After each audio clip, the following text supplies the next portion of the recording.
Alhamdulillah, saya dah berjalan. Kan? Assalamualaikum. Waalaikumsalam. Khabar? Baik, Alhamdulillah. Alhamdulillah. Namanya? Saya Zulkifli. Zulkifli. Namanya? Rahayu, Asal dari mana?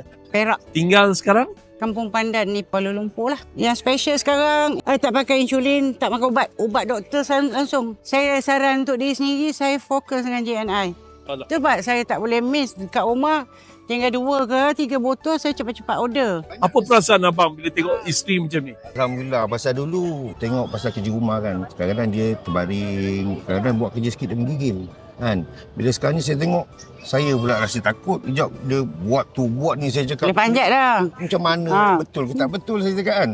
Tapi bila fikir-fikir balik, oh dia dah amalkan ni, dia konsisten. Saya cakap tak apa, duit jangan kira. Yang penting kita nak sihat. Lepas tu, baru ni saya pergi hantar anak saya balik UMP. Saya perhati dia jauh, saya dengan anak saya yang kecil. Cuba tengok Umi naik tangga. Dia naik tangga dah macam orang biasa. Saya cakap, oi. Betul. Saya tengok, saya cakap anak saya, tengok Umi jalan macam mana. Pak, Umi boleh naik tangga laju ke apa? Alhamdulillah, kita teruskan jugalah. Saya tak ada ambil suplemen apa-apa. Saya cainci je. Saya makan macam biasa, tak ada pantang larang. Memang saya macam mana kronik rasanya. Alhamdulillah, saya dah berjalan. Kan?